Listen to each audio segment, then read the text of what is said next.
these attorneys take, let me tell you what that oath is. Their first duty is to the court. Let me say that again. Their first duty is to the court. That's other bar members. That ain't you. Their second duty is to the public. Well, who is the public, you say?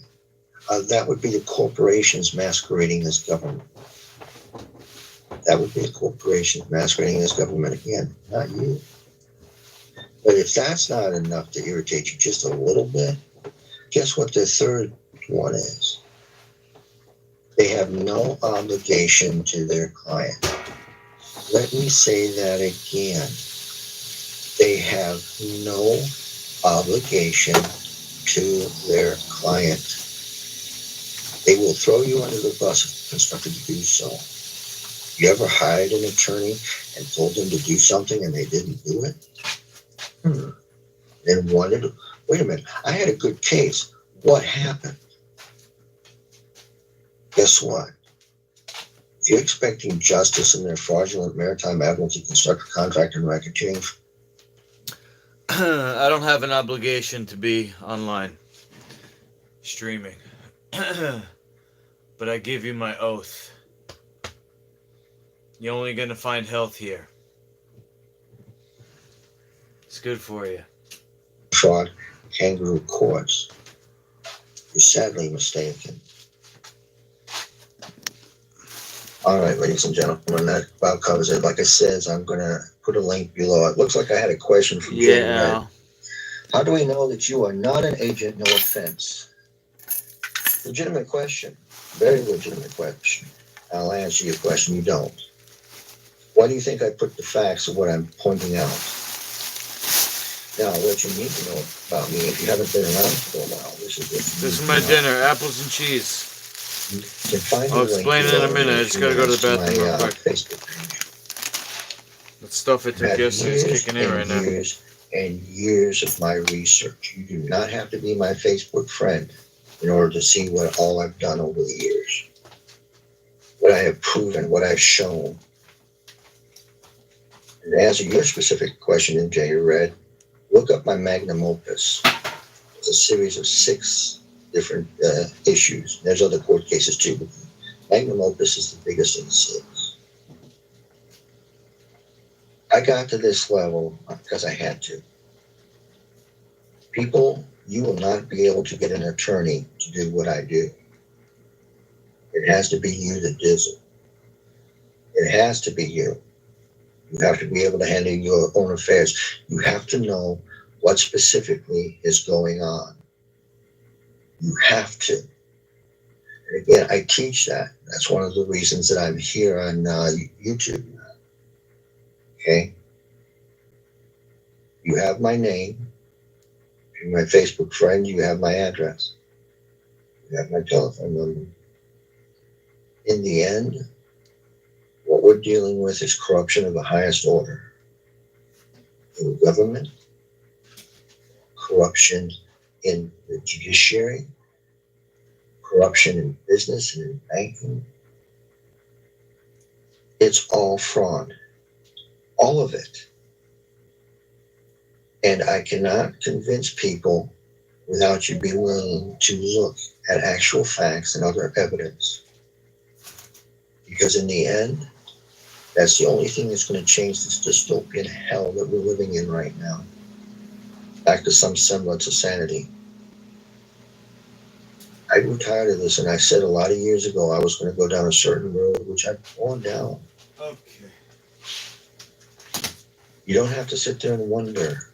Sorry, that stuff is kicking in from yesterday, the turpentine. If they destroy this planet and everything that Just they're wash going my hands on, real quick. because you won't be around any longer. The system is changing over again. We're going into the Fourth Reich. This is a new system, which is exactly the same as a very old system. Top-down tyranny.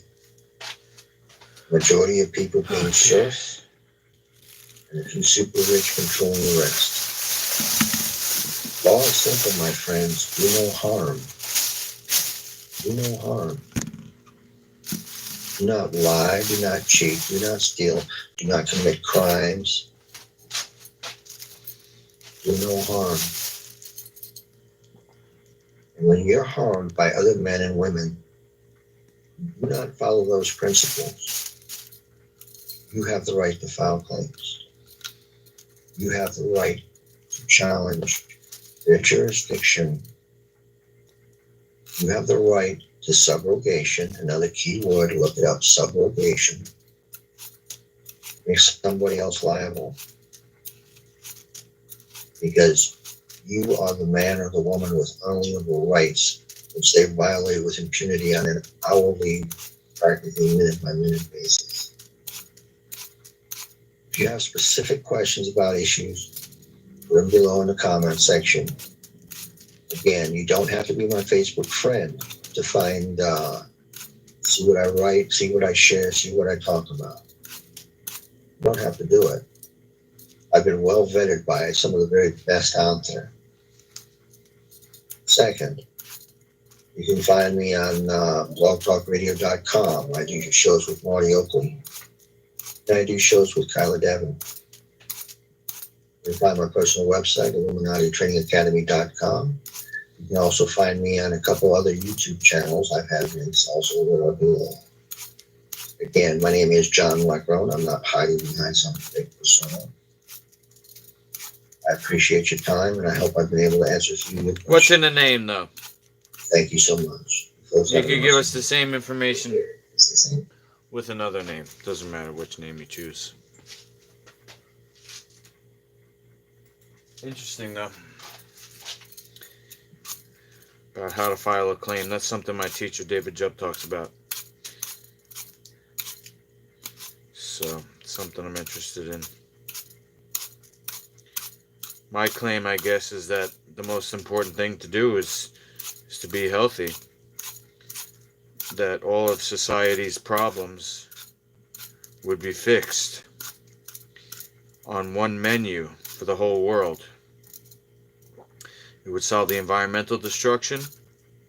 It would solve the illness industry, where people are profiting from other people's pain and suffering. It would solve the economic system, because there would be so much food and it would be cheap that people could do whatever job they want, and the food would just grow and there would be leftovers. I believe that the system that John Leckrone just mentioned as being a top-down tyranny, it originates with people who drink blood. Whether or not it's animal blood or human blood, it doesn't matter. I think it changes the way they think due to the microbiome in the intestine filling up with competitive instead of cooperative bacteria. The ancient mystics would say, as above, so below. So as within, so without. People eating dead animals, they act like psychopaths. People like the head of the World Economic Forum, who wrote a book saying how we can use the phony COVID virus to change the world. And the whole book's about different aspects of that, including less personal freedom for people.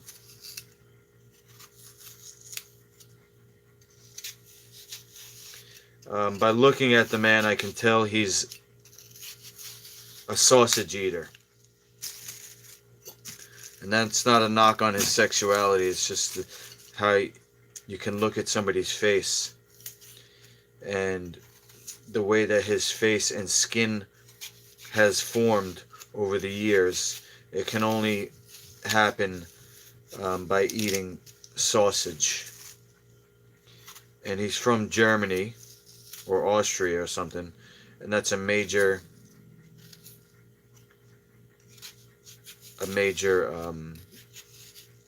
ingredient of their cuisine, if you can call it that.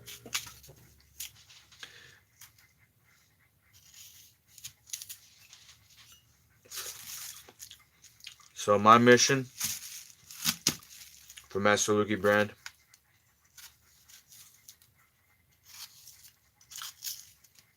is to take over. Klaus Schwab, or whatever the fuck your name is, not qualified. Just because you got money behind you doesn't make you qualified to make decisions. I think you're a scumbag, a bum, know nothing, evil. You and Bill Gates with the vaccines. Both of you should just go away. If you can't have discipline in your health, and all you have to do is look at the two of them, you can tell they don't. Bill Gates probably has a blood boy. That's why he's so into sticking people with needles. He thinks needles are the best thing ever. He's got a kid who gets his blood drained and then Bill Gates injects it. That's what a blood boy does.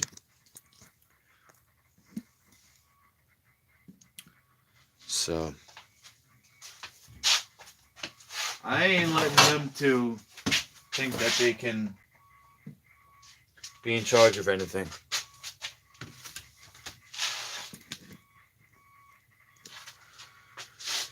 Alright, so my concept, my belief is that by dedicating myself to Master Luki brand, I make it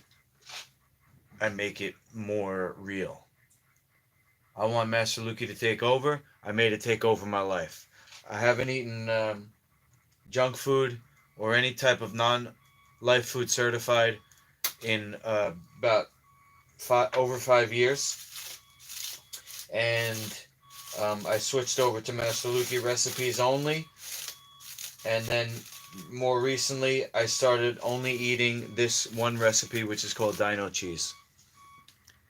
And what happened last night was I did the turpentine treatment, which I'm not gonna do again, by the way.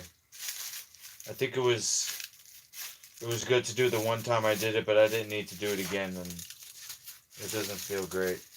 It's not bad, but it's not good either. Where is the opening to this? Is it on this side? Okay. So anyway, I had the turpentine, and then I had cheese after to push the whatever came out with the turpentine to push it out, right? But I was hungry. I ate 2 of these. I didn't finish the second one, but I definitely powered through the first one pretty easy. And then I was like, oh shit. I ate the second one, and then I got apples to eat with it today for a couple of reasons. One, to fill me up more, so I only eat 1 cheese. But then also, I went to the juice bar next door to get these apples. And when I spoke to Faraz, the owner, I mentioned me going to the farmer's market.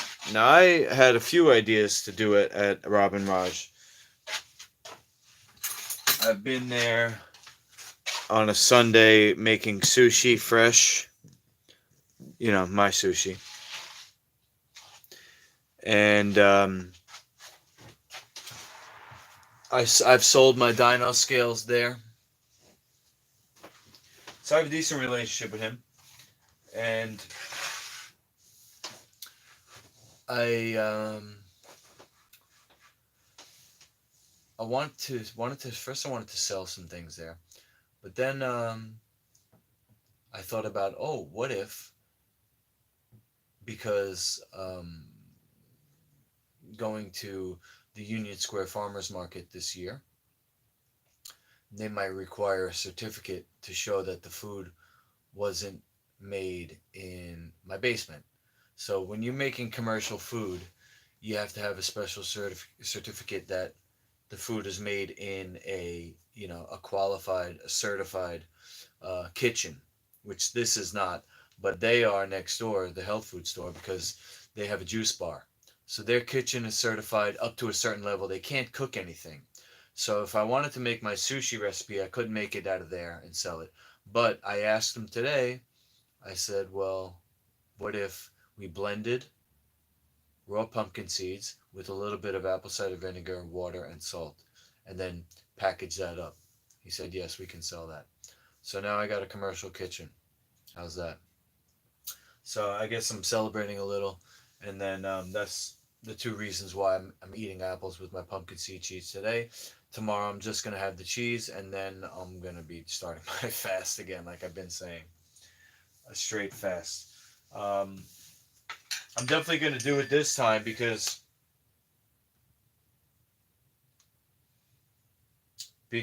I'm motivated.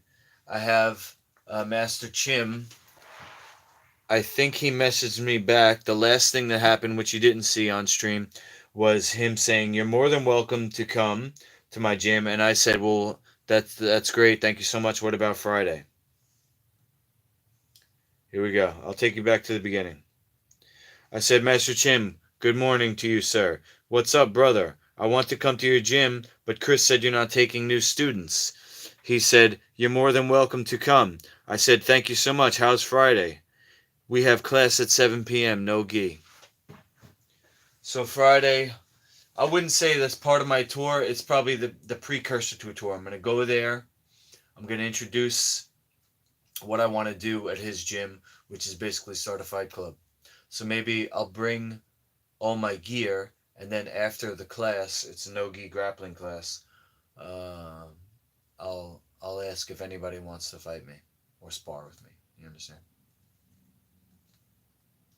So that's good. And then if I'm going to be sparring, or if I'm going to be going at it with these guys, whether or not it's gi, no gi, sparring, any type of training that's not it's not like a set form. It's not like hitting the pads where you know what's going to happen. Sparring is much more dangerous because you don't know what's going to happen. So I want to be completely empty, like I was for my fights, because that gives me the most, not only the most energy, but I'm lighter. I'm more flexible. There's no stagnation of energy. That's my best self when I'm fasted and empty. So this I'm gonna eat, but tomorrow is gonna be the last day I'm eating before Friday for sure. And so I have 4 apples. I cut it into 8 halves. So I'm gonna have one,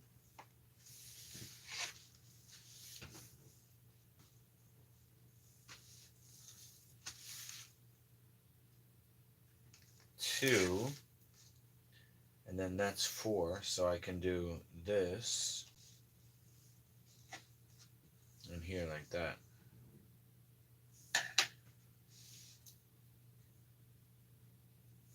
I'll take a picture for Instagram.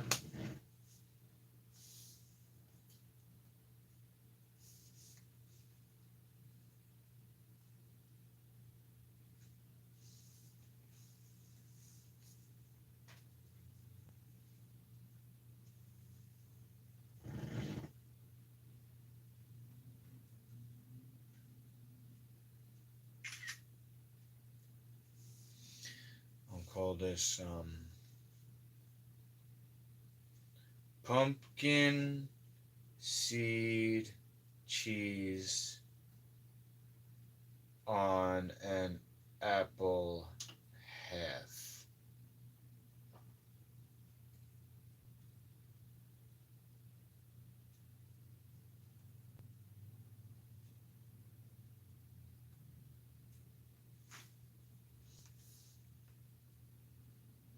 And then I'm also going to post this picture right here. post, we gotta go to camera. And then we'll take this right into Instagram instead of through my phone. I'm just gotta put this like that.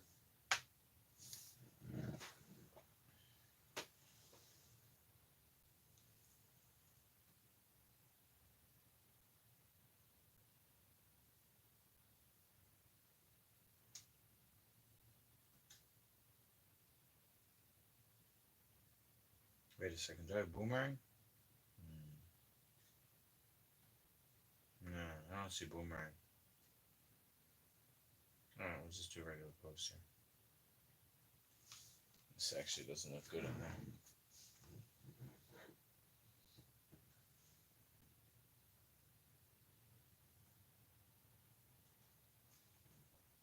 Hair.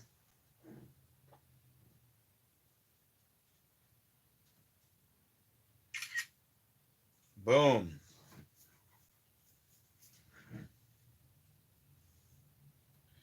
Coming to market. Master Lukey brand Dino cheese. Made from pumpkin instead of cow.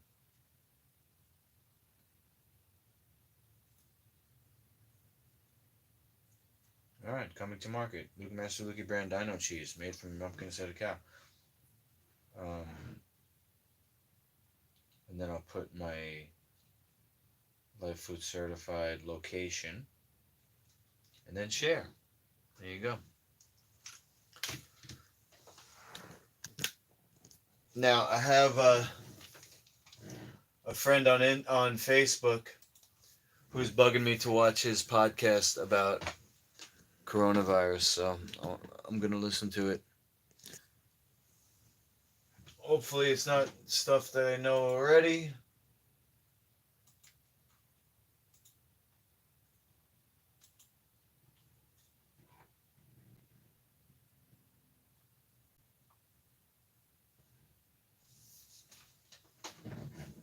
Turn the light off so you can see.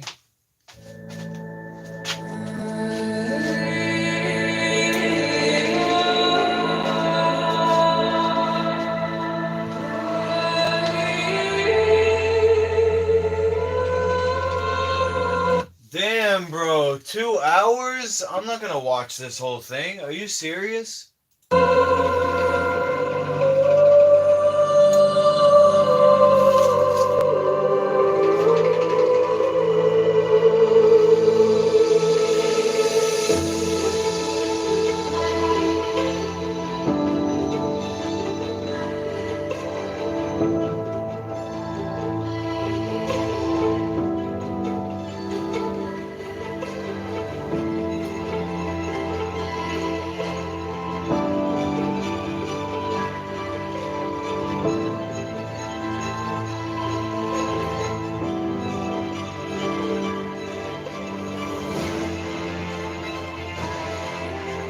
Coronavirus. What is it? Why are so many not afraid? Why don't they wish to protect our families by doing simple acts of wearing a mask or social distancing to slow the spread? These are the questions I intend on answering. Please, join me on this journey as I attempt to help guide you through some of these challenging moments we've all had to endure. This is my offering to you, the truth behind the coronavirus. Coronaviruses invade cells through so-called spike proteins. The spike protein is the major surface protein that binds to a receptor, which acts like a doorway into a human cell. Once the spike protein and the surface of the human cell membrane fuse together, the genome of the virus is able to enter the human cell and begin infection.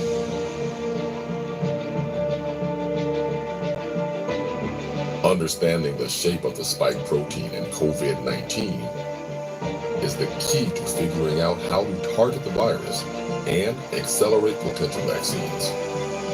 Jason McClellan and his team at University of Texas at Austin, in collaboration with the National Institutes of Health, are credited with this important step, which may help in the development of a vaccine against the coronavirus.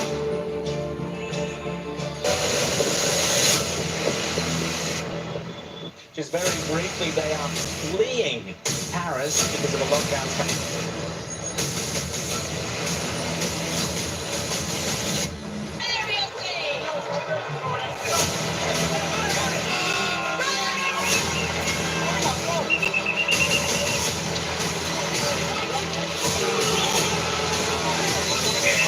Next to go as well.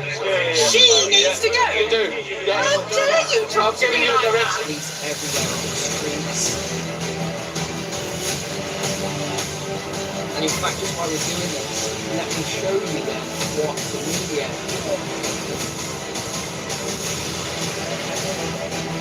The police military are now carrying out checks to ensure rules are followed after a record rise.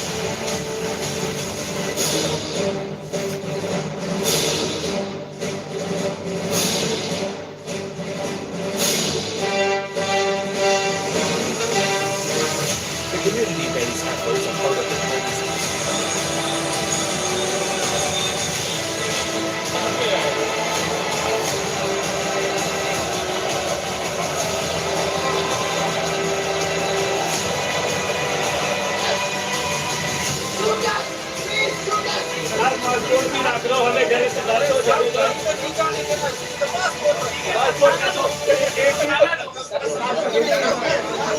You must stay at home. You may only leave home for specific reasons, including for education, for work, Under emergency medical care, there is literally no reason for you to leave your home. And if you were to leave your home and not be found there, you will have a very... This motherfucker is supposed to be in charge of health. You're sloppy, bro. You take this guy's shirt off, there's sagging skin everywhere. Sloppy, sloppy, sloppy. You can see it in his neck and face already. These people eat chicken, beef, pork, grains, dairy. They're sickly. And they don't know anything about health. And they're either stupid, meaning dumb, not stupid, dumb, by the industry-sponsored information, or pure evil, and they know it's wrong, but they're doing it anyway.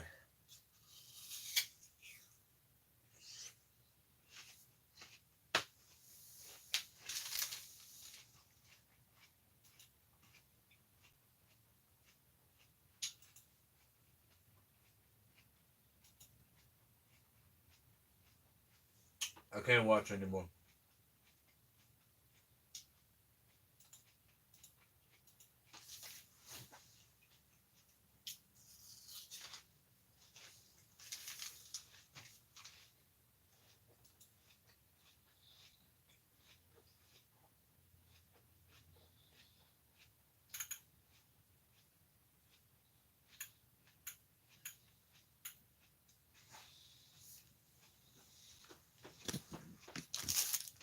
Let me pull you in a little closer.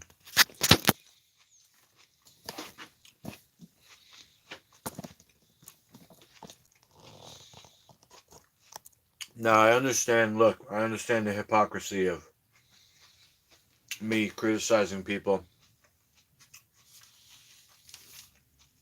because I'm sick, I need to fast, and I'm eating. So, I'll get there. I'll get to the place where I won't be able to have any criticisms. I believe that there is a way to be perfectly healthy.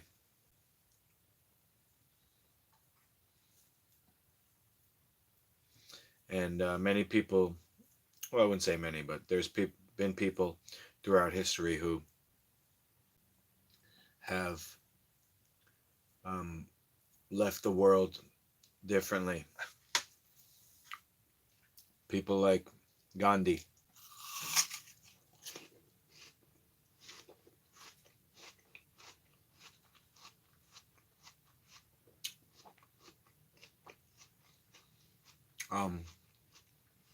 Prophets.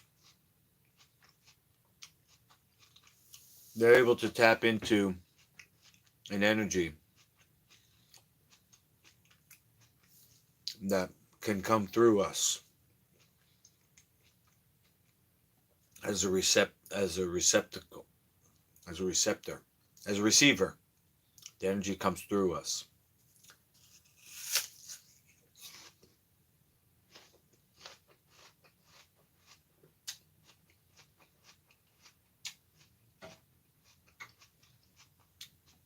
I'm not making this shit up.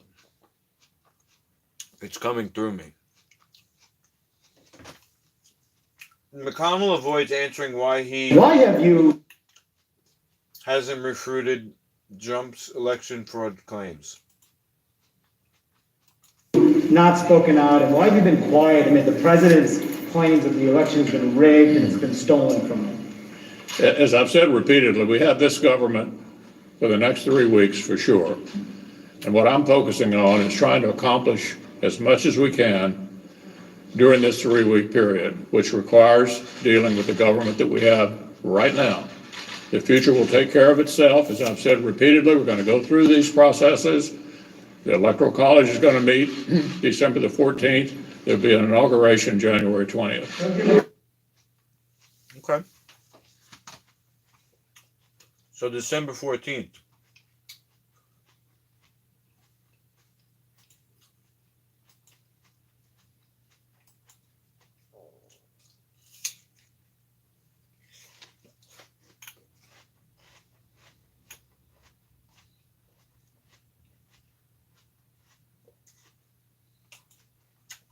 Let me see if I can fast forward this.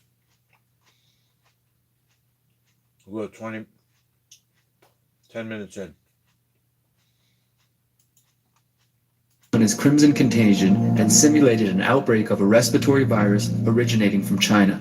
From August 13 to August 16, 2019, Trump's Department of Health and Human Services, headed by Alex Azar, partnered with numerous national, state, and local organizations for the exercise. According to the results of the October 2019 draft report, the spread of the novel avian influenza named H7N9 resulted in 110 million infected Americans, 7.7 million hospitalizations, and 586,000 deaths. Another simulation known as Clade-X took place on May 2018. This event examined the response to a pandemic resulting from the release of a fictional virus known as Clade-X. In the simulation, the virus was released by a terror group called A Brighter Dawn. As the outbreak spread through the United States, the participants asked what would be needed if the president issued a federal quarantine, noting that the authorities would need to, quote, determine the level of force. 20 minutes. And despite this, they're continuing the lockdowns. South Australia has gone into a lockdown apparently worse than what they had in Victoria.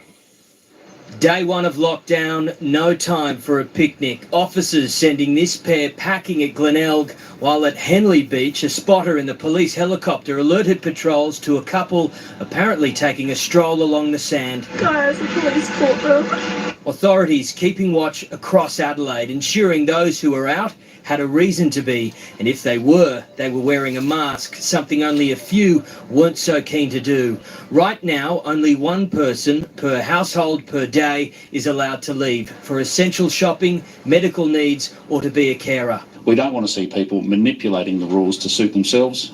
This is for a very short period of time, and I'm just appealing to people to do the right thing. Our empty cities, suburbs and streets, evidence that most were doing what we've all been told, to stay at home for 6 days. While we may be physically distanced, I believe that we have never been more united. Be kind, stay at home. You are absolutely doing construction, offices, entertainment, visits and much, much more. Naturally, the validity of your COVID-19 test will expire over time, so an automatic reminder will be sent when it's time to be tested again. Your status will move to amber when your test period has expired. Just to intertwine that in with the UN Office Pass or whatever you'd call it, the UN Access app. Think about where they're going with all this, folks, and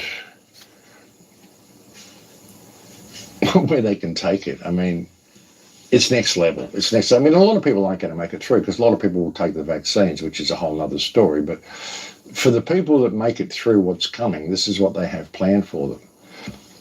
The doctors are getting a hard time as well. There was a doctor arrested in Germany just the other day while he was on a YouTube, or he was being interviewed. He was on a live stream, a YouTube live stream, and the German police just kind of broke in and arrested him. Und es gibt keine Lebensvariante, die nicht existiert, sondern alles existiert. Terrible hosts that spread terrible fear-mongering things, they're putting it right in front of your face. Claire, go back to that thing again. So what we're asking you to do is do your own research. Okay, we've started off for you. So back to this number. That means that AstraZeneca package I just showed you, this is their vaccine. And as they go down again, we use direct RNA sequencing to analyze transcript expression from the CHAD, let's call it the CHAD vaccine, genome in human MRC5. So you think to yourself, oh, let's skip past that, a little bit complicated, must be a little bit scientific. No, look it up. And what do we find, Claire, when we look that up? MRC5 is originally developed from research deriving lung tissue of a 14-week-old aborted Caucasian male fetus. Damn.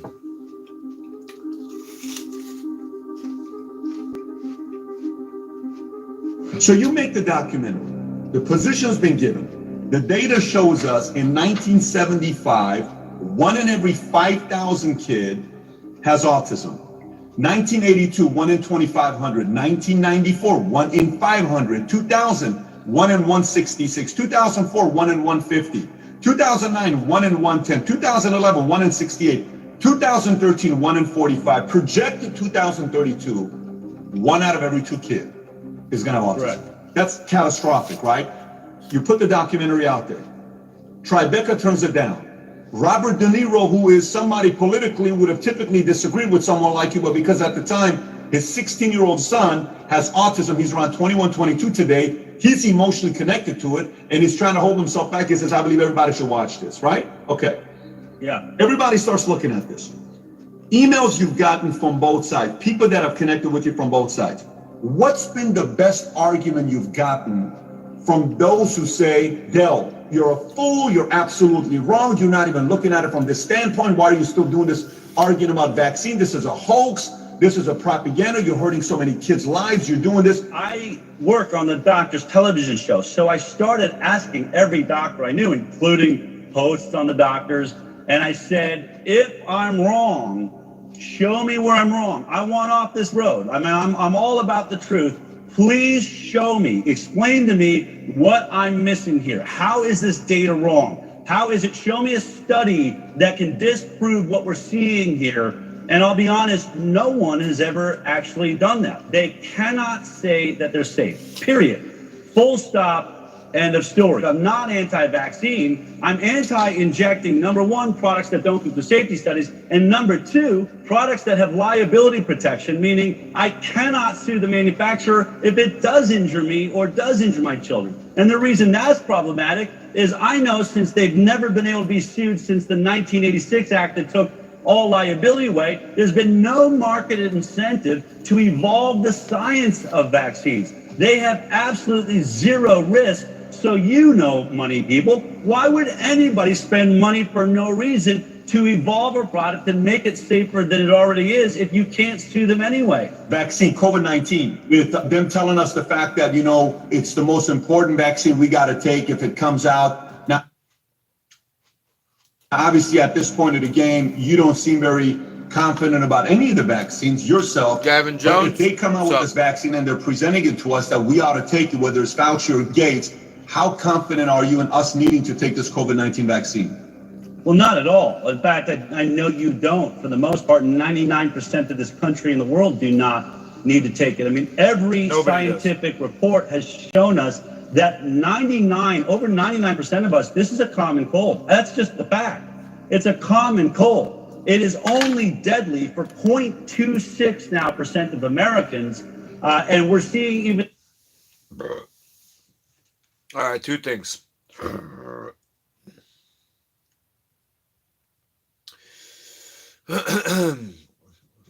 The immune system is not in the body. The immune system is all throughout the body and even outside of the body, including the microbiota, the bacterial film that coats your skin.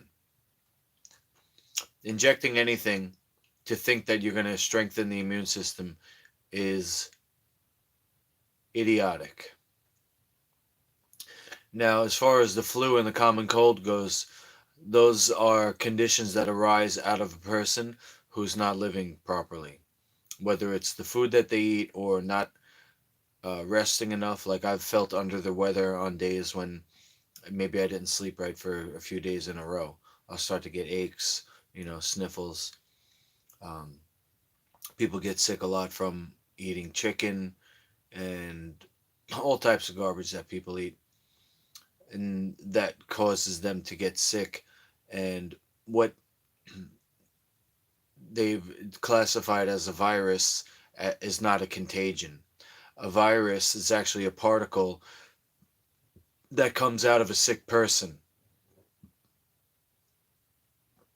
It doesn't infect the person. You're finding that in many people because they're all sick. All the people in the world eat the same thing, and that's junk. Healthy people are the ones who are thinking logically about the COVID vaccine because it doesn't make sense. Now, speaking of eating,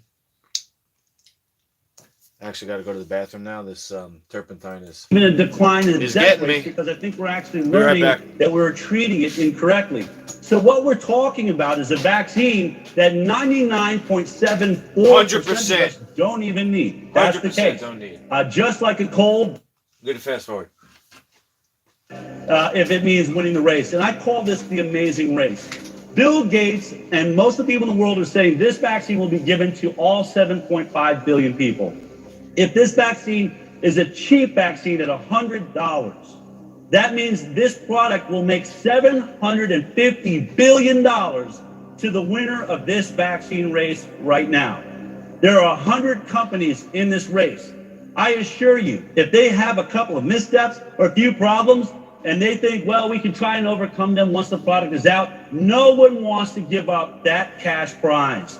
And so I think we are watching potentially some of the worst science we may ever see. And now imagine if Bill Gates gets his wish. If the WHO manages to force vaccinate the planet, we all have to get this in order to get onto an airplane or to be allowed back into our job or to have the tracking app that's on our phone say he's allowed to go to the gym. I have to have had that vaccine. If that happens, Patrick, and they didn't overcome this problem, which they're describing, it's called antibody immune enhancement. You've had Tony Fauci allude to this. You've heard him say there's a potential this vaccine could make people more sick. Or Dr. Peter Hotez, who is actually a scientist that's attempted to make a coronavirus vaccine, he met with the Congress and said, we have this problem of antibody immune enhancement. So imagine everybody gets this vaccine. Let's imagine it's all by good scientists that think they've overcome the problem.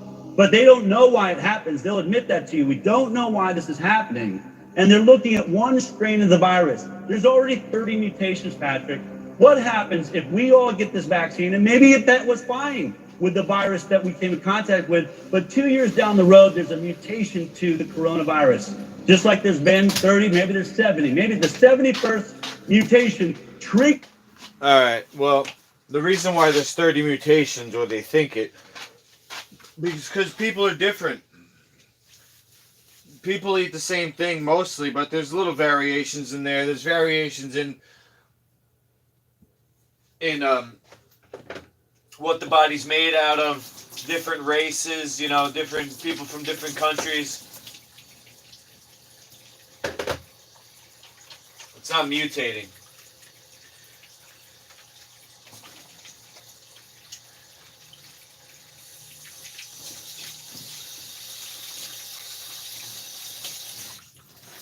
The other thing is the real reason for the vaccine is they want to put the nanoparticles in there.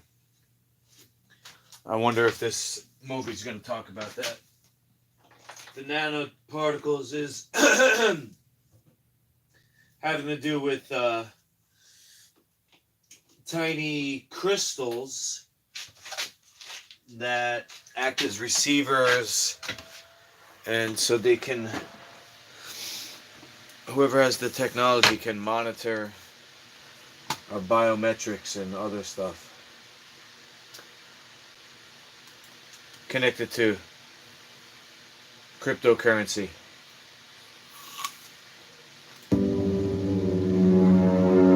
Pfizer pleaded guilty to misbranding the painkiller Bextra by promoting the drug for uses that were not approved by medical regulators.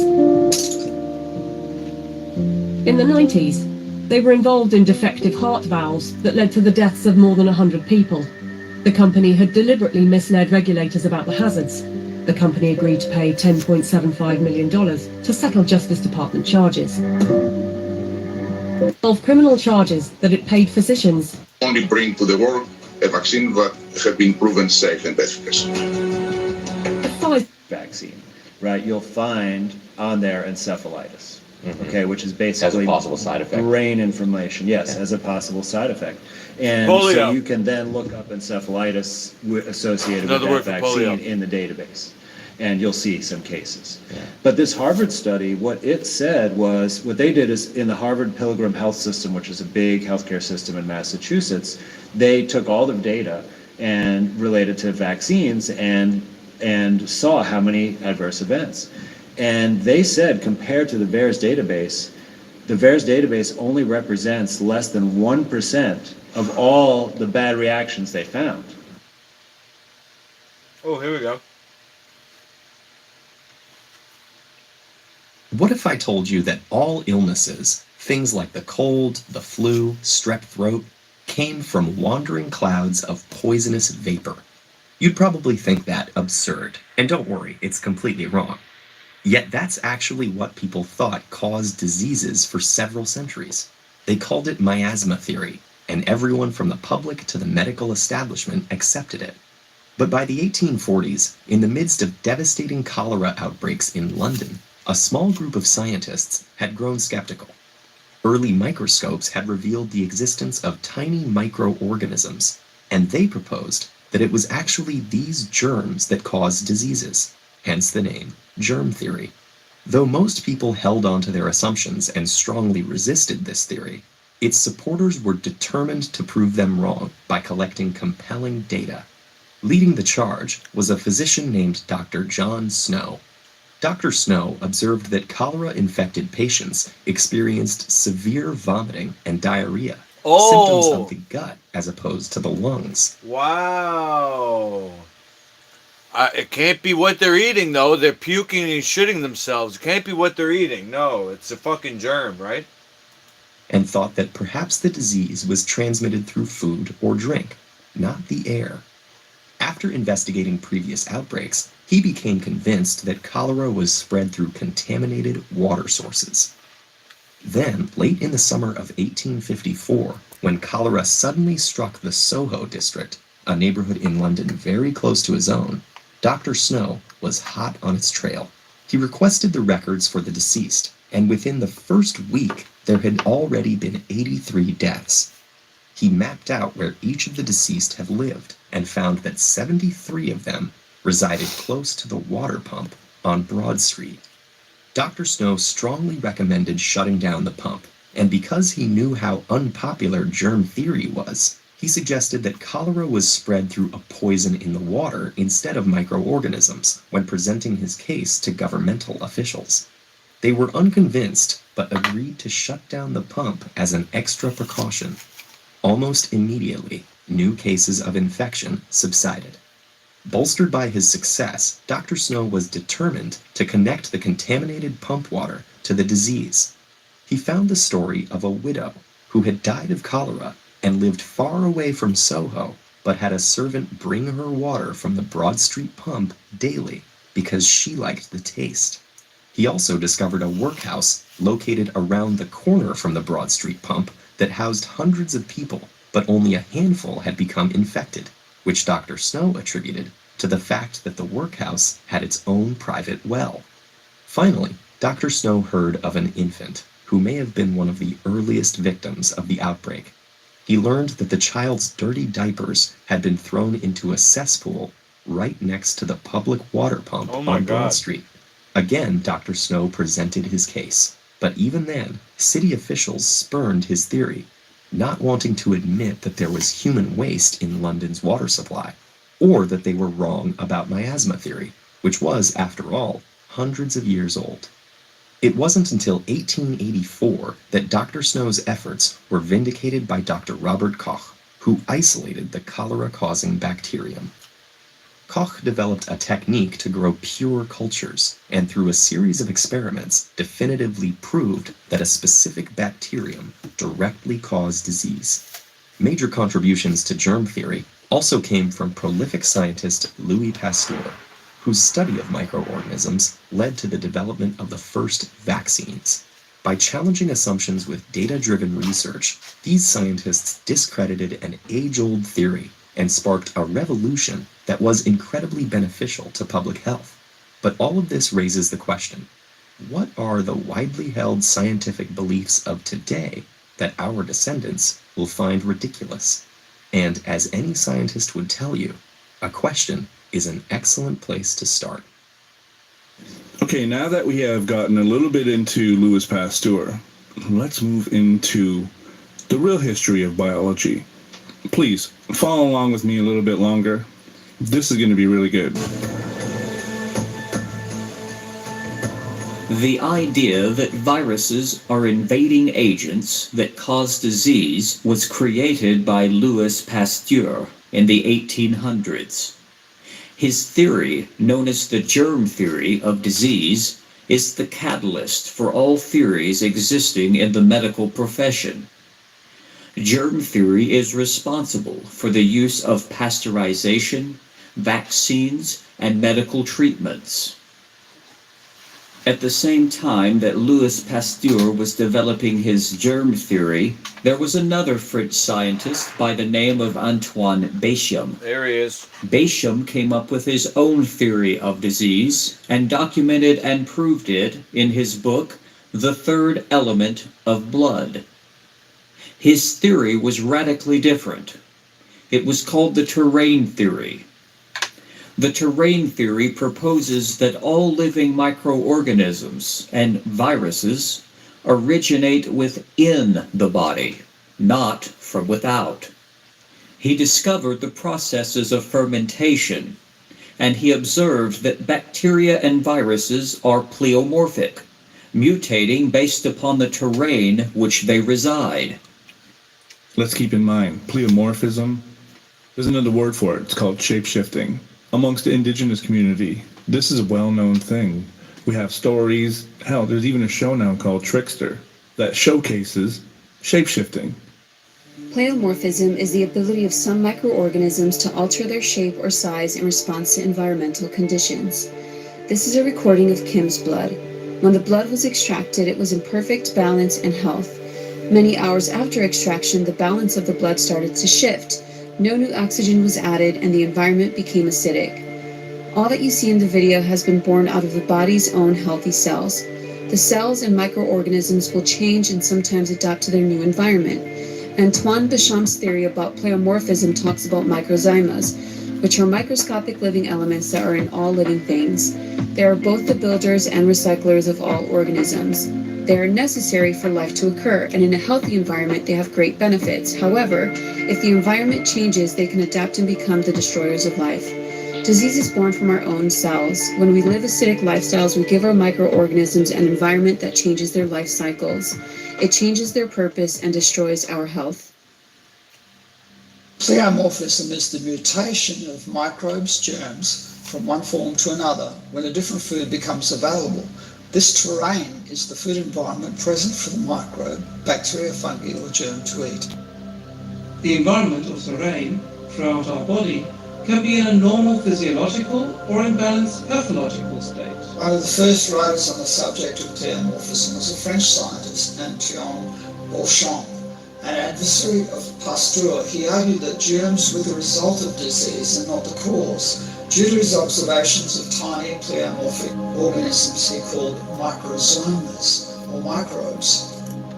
The decay initiated by the microsomas when cells die is identical to the fermentation process in wine, beer, and the inversion of sugar.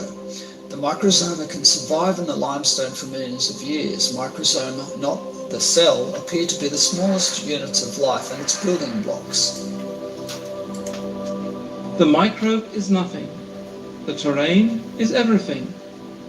Dr. Royal Rife invented a universal microscope with quartz lenses so that he could actually keep specimens alive for a period of time to observe their life cycles. And he used radio waves to explode the pathogenic life forms. Then along came Gaston Nessens, who built a Rife type of microscope that would permit doctors to see blood and living cells illuminated by UV light.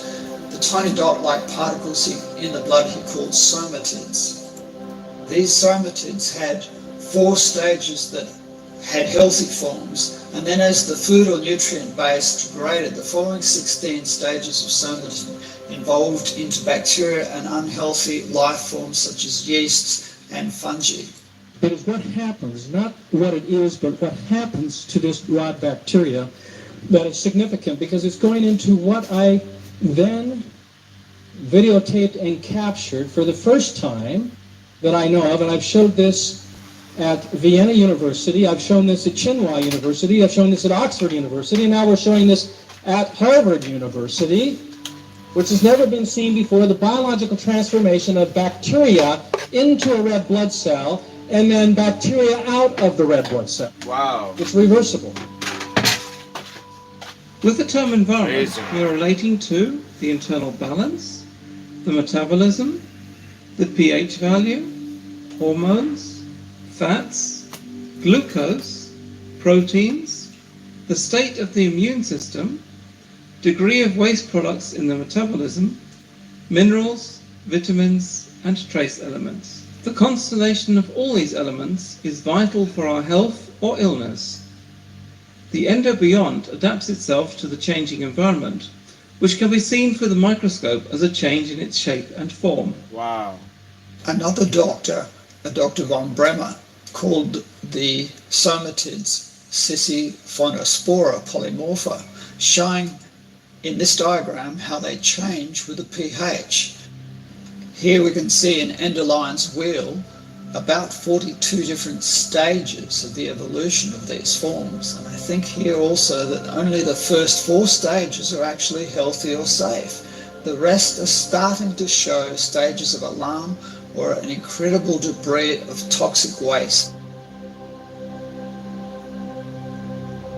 All fluids found in the living world of plants, animals, and humans contain a microbe which various scientists have called an endobiont, somatida, or oncoexma. It is to be found in all body fluids, including the blood, urine, saliva, and the seminal fluid. At first, this microbe appears in the size of a virus, but depending on its environment, can mutate to the size of bacteria, and under certain circumstances can even manifest itself in the fungal form. The endobiont's purpose in an intact environment is a marginal yet permanent stimulation of the immune system. Okay. Deviations from the normal body fluid environment inevitably cause cyclogenetic mutations in the endobiotic viroid microbe, which then mutates from the symbiontic state to parasitical forms and thus indicates the degree of the pathologic state. To provide evidence of this, a blood sample was washed several times to eliminate the serum infestation, and then placed in a saline solution and enriched with glucose. After about 10 minutes, the endobiont has escaped from the enterocyte into the synthetic environment. where it develops itself first into a Y shape and then continues to mutate into a rod shape.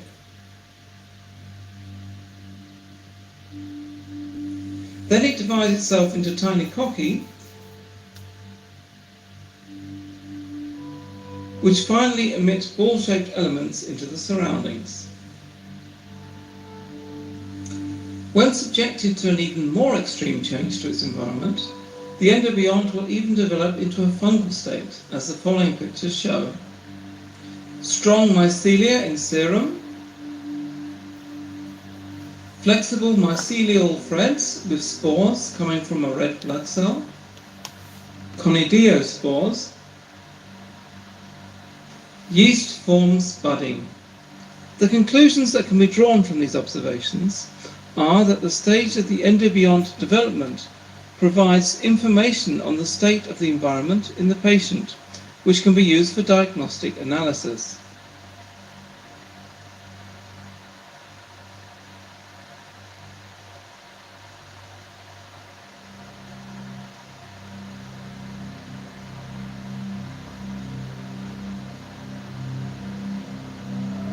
As can be observed here, leukocytes scan the membranes of the enterocytes by moving in an amoeba-like fashion, and briefly they are even stuck together. The migratory behavior of immune-competent cells, through chemotaxis, has led to the enclosure of this tumor cell by a wall of several layers of lymphocytes.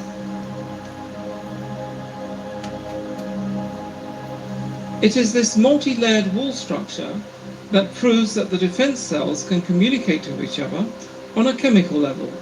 That must be based on signal molecules of the cell membrane, which give the appropriate stimulus for a carefully targeted migration effect. This cell is full to bursting point with endobionts and cannot sufficiently fulfill its decomposition task any longer. The cell bursts. Sorry. Who detected in blood samples a tiny, small microorganism which he called protides. And he detected, or he observed, that these microorganisms morph into various sizes and shapes when the internal environment of the organism changes. You have to be very careful what you put inside your body. Just think about how many chemicals there are to make up things like Kraft Dinner, or even Hamburger Helper. And all these different boxed up foods that have all these chemicals that want to simulate flavoring. That's all poison. Your body doesn't look at it as something nutritious, so it goes in and it becomes like a toxin. But then we also have pop, different colored drinks, and all these different drinks and all these chemicals that make that color are also something the body doesn't look at as nutritious. It's like it's a chemical. It's something your body needs to go in and break down and get rid of. And then we have drugs like crack and meth and heroin and all these different types of things that people are putting inside their body. You're poisoning yourself. Internally, you are damaging your cells and your body. We have to be more accountable for what we put inside our body. No longer can we eat what we want, drink what we want, and then when we get sick from all these things that we're eating and drinking, we turn around and blame a virus. It's time we take a long, hard look in the mirror. There we go. Hey. And take accountability for what we do to ourselves. Hey. But also, we got to hold these corporations accountable for what they're doing to our land, our water, and our air. And endoline theory became known as pleomorphism. And what is worth noting is, or mentioning is, that as far as endoline is concerned, that these microorganisms, these small microorganisms, are actually necessary for rebalancing the organism. So it's basically, endoline theory is based on Béchamp. But we are not finished with Pasteur. Because in 1995, here we go.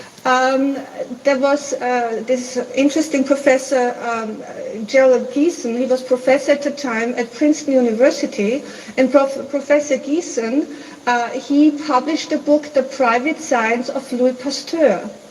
And based on Pasteur's lab notes, Gerald Geeson discovered that Pasteur had in fact published fraudulent data. This publication, Gerald Geeson revealed basically to the public and to the world that Pasteur had committed scientific fraud. Pasteur's germ theory is the prevalent theory that's used to build the house of cards that modern medicine is built on. So if that base layer is incorrect, everything built on top of it is incorrect. And that's something, of course, the cognitive dissonant coincidence theorists, they can't handle that. For some reason, they're just not mentally strong enough to examine that possibility. Just like in the world of physics, if Einstein's relativity is not true, everything built on it is going to be not true. It's not rocket science.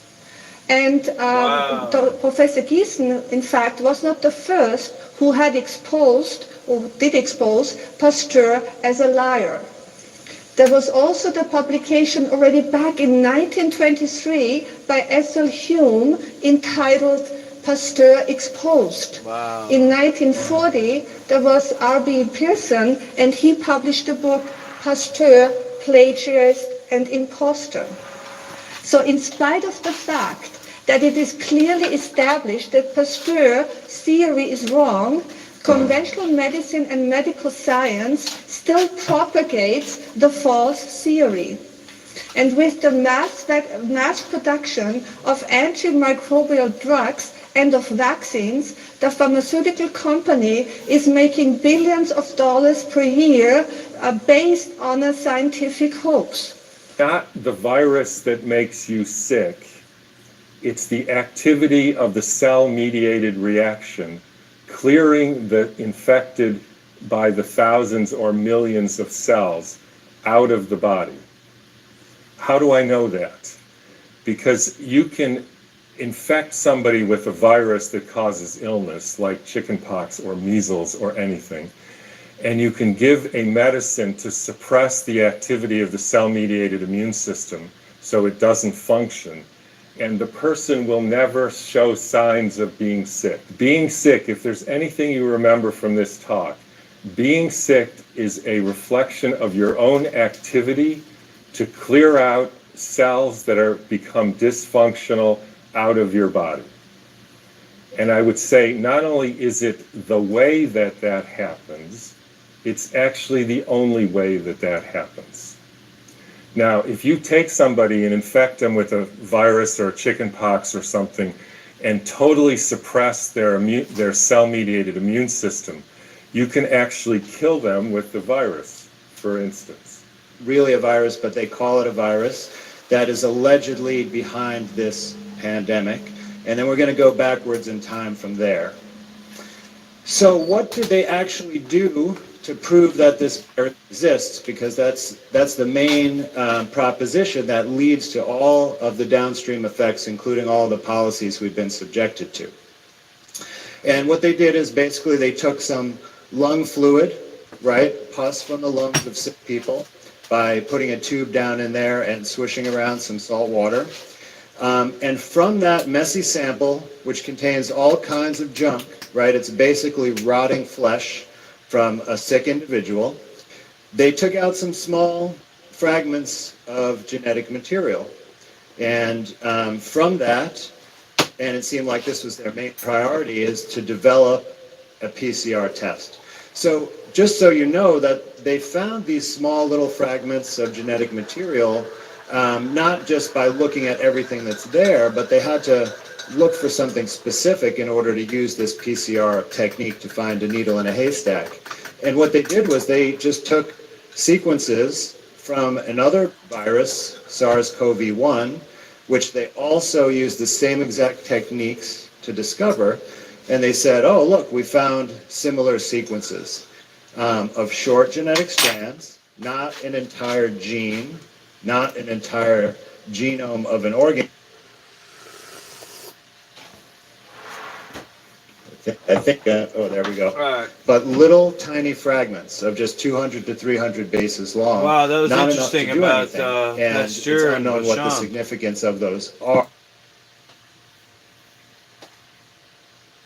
for viruses that are supposedly cause disease in humans is totally different. It's this recipe that I described. There's never been tested against a gold standard of showing a virus behind that, right? And certainly, if you go down any street in the world right now and ask them what's making people sick, they're going to say this virus, right? There aren't many people like us who know the truth about this. So they listed 2 references there at the bottom, 1 and 3. So I went and looked. Here's number 1. I was very familiar with this article from the New England Journal, where it says that the virus is likely to have been the cause, and that their study doesn't fulfill Koch's postulates, once again mentioned in the virus literature, showing its relevance. It only has evidence implicating it in an outbreak. Implicating, likely to have been, very different. Okay? So this paper didn't give the evidence for that statement. What about reference 3? This is from the Chinese Medical Journal, and in that article it says associated. Right? Now we all know association or correlation does not prove cause. Okay? The fragments are about 200 to 300 letters long, and they say this means poison. And they thought that this was a transmissible type of poison that could actually reproduce, incubate until it showed damage, then take liquid from that. Expression and happiness. But being strictly obedient not only means you're contributing to a better world, it also gives you a life you'll enjoy living. So pay close attention so you can learn how to be more obedient. Think that the people controlling you are protecting you. You need to think that the people controlling you are doing so for your own good. That way you'll allow them to continue having power over you. It's the way any perpetrator wants their abuse victim to think. Wait for permission. You know inspiring people are just losers who tell you to live your life boldly and not wait for anybody to give you permission to take action and follow your heart. Instead, it's best to hide inside waiting for someone else to give you permission for when you can go outside, see your family, or exercise. Live in fear. You can't be obedient unless you're first constantly in fear. So be sure to pay very close attention to words and headlines that are designed to make you scared. Words like COVID cases and headlines constantly reminding you how many people could die rather than how many have died will help you. Believe censorship is protecting you. Instead of knowing you're an intelligent adult who can think for yourself, understand you need the supreme leaders of Mark Zuckerberg and Jack Dorsey to tell you what's true and hide everything else from you to protect you from your own thoughts. It's not condescension, it's protection. Believe what the media tells you. As you watch propaganda constantly being fed to you by the media, just believe that the propaganda they're feeding you is true, because it's in English, not Chinese. So you can trust it. Treat safety as your life's purpose. Instead of being brave, just live in denial that death is part of reality as you enjoy your passionate pursuit. Well, look, we don't have to say that death is part of reality and then just fucking throw the baby out of the fucking window. Alright? Safety. What happened? Sorry. Safety is the priority. Alright? This guy is a dumbass. And you have to have courage in the face of danger, but don't create danger. That's stupid. Okay? That's reckless.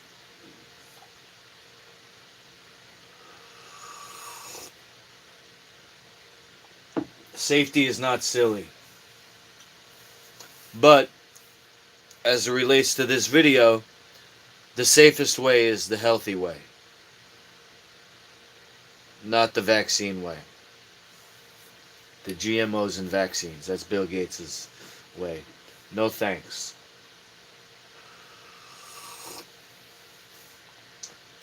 Pursuit of safety. But just know you can eventually come out of the coffin of your comfort zone once there's no more death in the world. Because that... Then you move to the third stage, which is reinforcement. You need people to continue to believe and continue to stay in a cult.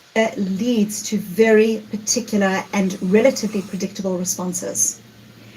When we are fearful, there is this idea in psychological research of mortality salience, that when our mortality is threatened, when someone says, oh, this group of people is out to get you, and we feel that we are actively being threatened, we are more likely to stereotype. We are more likely as individuals to become bigoted. All America must receive vaccine within 24 hours. See? They plan on vaccinating everybody in 24 hours. How is that possible?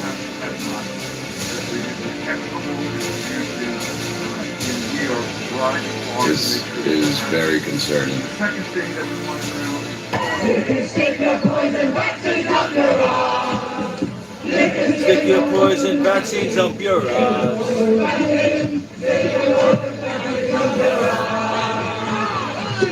Yeah. We have a vaccine to save the world. It's going to cost you $6 trillion. Yeah. Wow. All right. I'm going to keep this up and what? I'm going to keep this up and what happened? Try that again.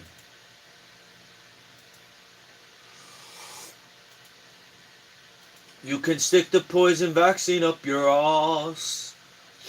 To the coronavirus.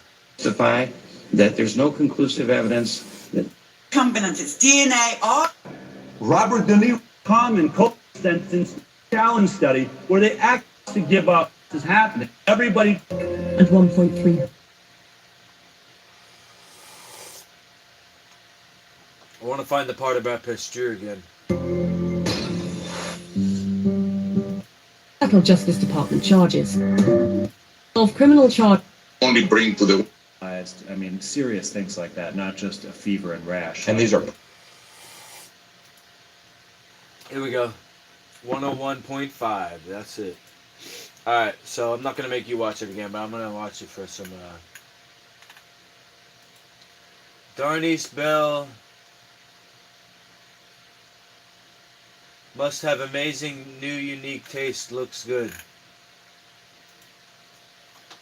Tastes like cheddar.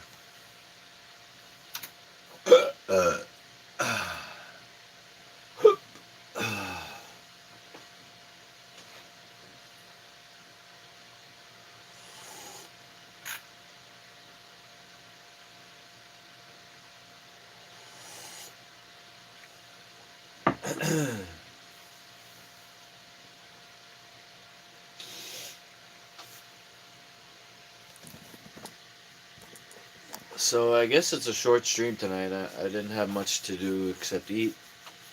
And I did want to learn. Let me go back to that because somebody might ask me about this. What if I told you that all illnesses, things like the cold, the flu, strep throat, came from wandering clouds of poisonous vapor? You'd probably think that absurd. And don't worry, it's completely wrong. Yet that's actually what people thought caused diseases for several centuries. They called it miasma theory, and everyone from the public to the medical establishment accepted it. But by the 1840s, in the midst of devastating cholera outbreaks in London, a small group of scientists had grown skeptical. Early microscopes had revealed the existence of tiny microorganisms, and they proposed that it was actually these germs that caused diseases, hence the name germ theory. Though most people held on to their assumptions and strongly resisted this theory, its supporters were determined to prove them wrong by collecting compelling data. Leading the charge was a physician named Dr. John Snow. Dr. Snow observed that cholera-infected patients experienced severe vomiting and diarrhea, symptoms of the gut as opposed to the lungs. and thought that perhaps the disease was transmitted through food or drink, not the air. After investigating previous outbreaks, he became convinced that cholera was spread through contaminated water sources. Then, late in the summer of 1854, when cholera suddenly struck the Soho district, a neighborhood in London very close to his own, Dr. Snow was hot on its trail. He requested the records for the deceased, and within the first week, there had already been 83 deaths. He mapped out where each of the deceased had lived and found that 73 of them resided close to the water pump on Broad Street. Dr. Snow strongly recommended shutting down the pump, and because he knew how unpopular germ theory was, he suggested that cholera was spread through a poison in the water instead of microorganisms when presenting his case to governmental officials. They were unconvinced, but agreed to shut down the pump as an extra precaution. Almost immediately, new cases of infection subsided. Bolstered by his success, Dr. Snow was determined to connect the contaminated pump water to the disease. He found the story of a widow who had died of cholera and lived far away from Soho, but had a servant bring her water from the Broad Street pump daily because she liked the taste. He also discovered a workhouse located around the corner from the Broad Street pump that housed hundreds of people, but only a handful had become infected, which Dr. Snow attributed to the fact that the workhouse had its own private well. Finally, Dr. Snow heard of an infant who may have been one of the earliest victims of the outbreak. He learned that the child's dirty diapers had been thrown into a cesspool right next to the public water pump on Broad Street. Again, Dr. Snow presented his case, but even then, city officials spurned his theory, not wanting to admit that there was human waste in London's water supply, or that they were wrong about miasma theory, which was, after all, hundreds of years old. It wasn't until 1884 that Dr. Snow's efforts were vindicated by Dr. Robert Koch, who isolated the cholera-causing bacterium. Koch developed a technique to grow pure cultures, and through a series of experiments definitively proved that a specific bacterium directly caused disease. Major contributions to germ theory also came from prolific scientist Louis Pasteur, whose study of microorganisms led to the development of the first vaccines. By challenging assumptions with data-driven research, these scientists discredited an age-old theory and sparked a revolution that was incredibly beneficial to public health. But all of this raises the question, what are the widely held scientific beliefs of today that our descendants will find ridiculous? And as any scientist would tell you, a question is an excellent place I to just start. got copyright. Okay, now that we have gotten a... I just got a warning. YouTube detected copyright audio and video. Really? Damn. Either that or they don't want you to know the truth. Alright, so what happened was I went on Twitter today and I posted some things and now it looks like I'm getting responses.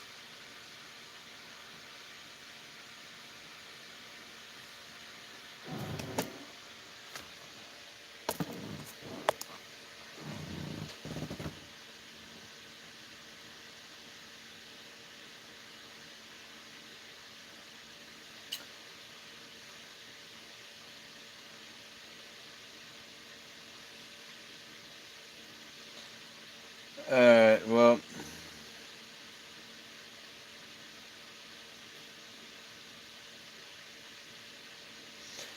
this person is pro-vax.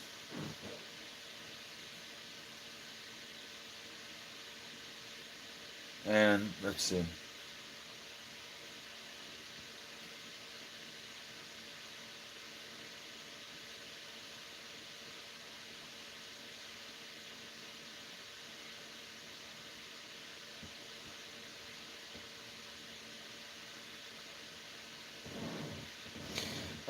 He says, ill-informed people referring to vaccines as toxins, too. Can you believe that?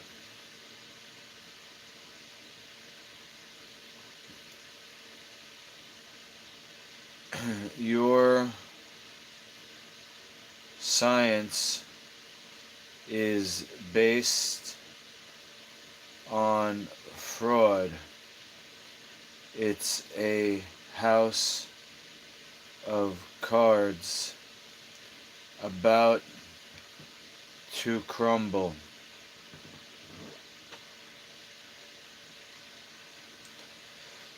I don't want to put too much energy into it because it's a troll. It's got to be a troll.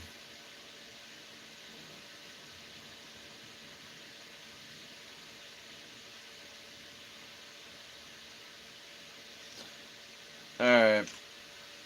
I guess we can't watch the rest of that video.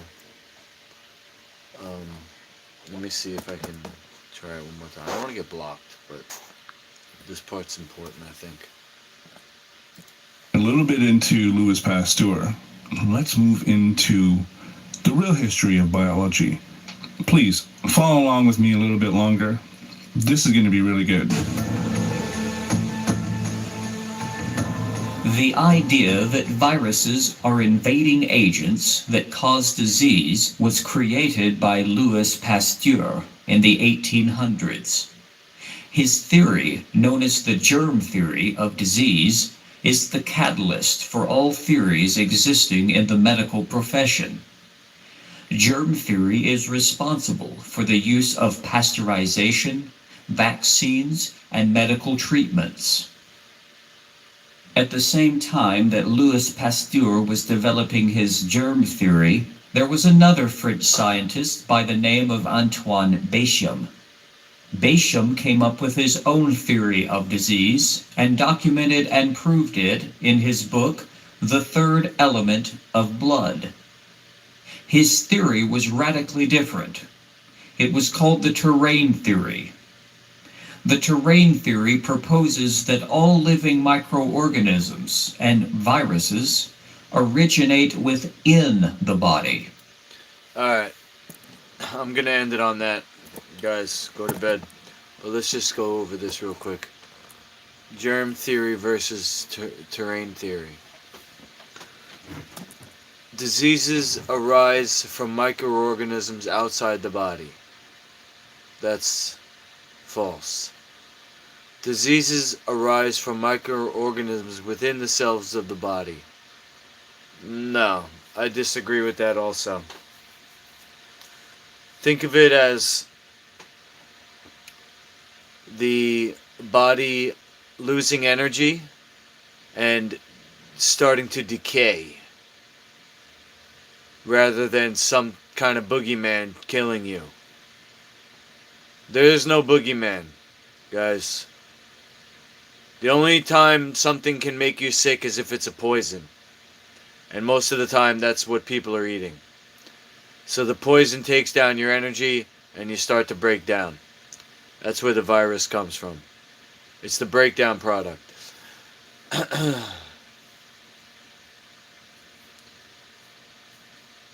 don't think we need to read the whole thing here. Disease is built by unhealthy conditions. That's the part I agree with. On the bottom. To prevent the disease, we have to create health. Yes. Let's just... I feel like I have Job's outlook on this. Let's just see here. My channel. My playlists. Okay.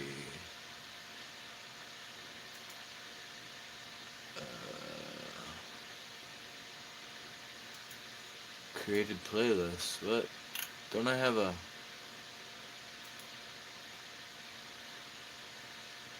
Don't I have a...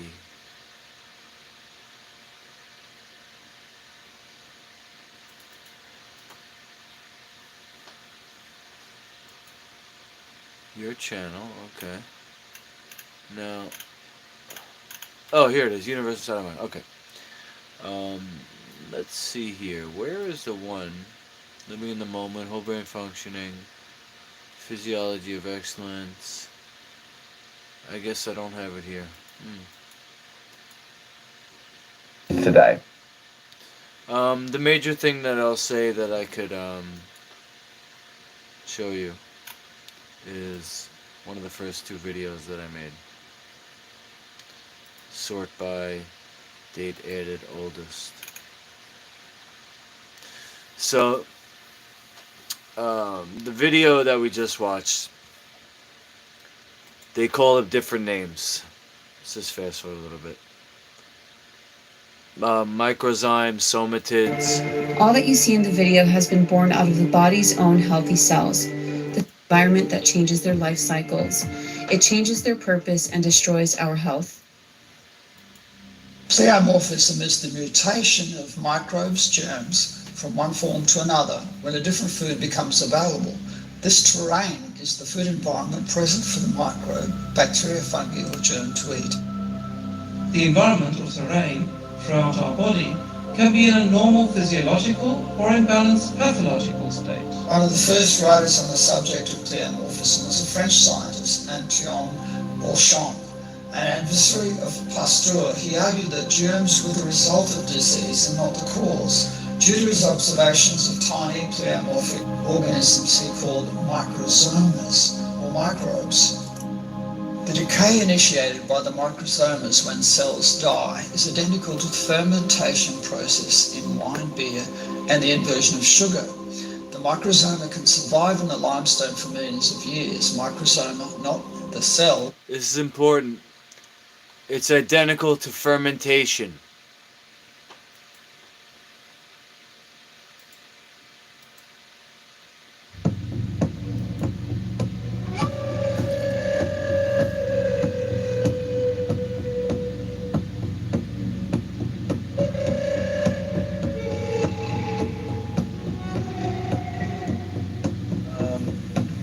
We've got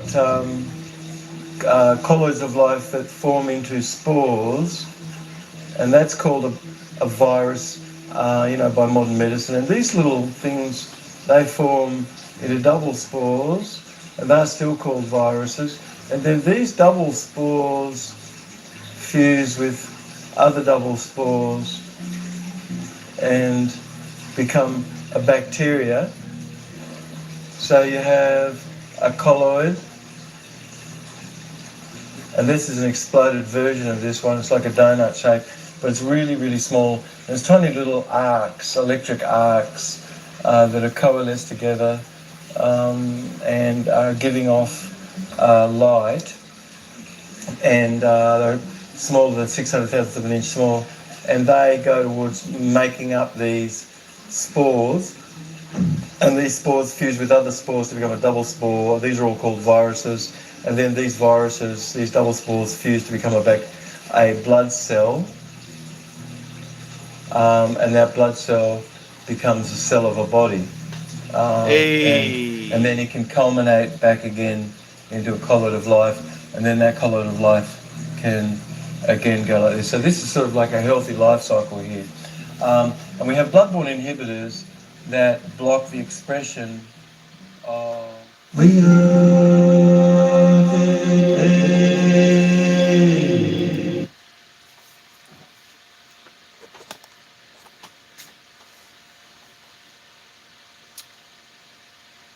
The blood-borne inhibitors are produced by the liver. The liver is where blood goes to be cleaned. And then so healthy blood comes out of the liver. So if you have your health, you can keep at bay death, which starts as, breakdown. And then, if you remember, if you saw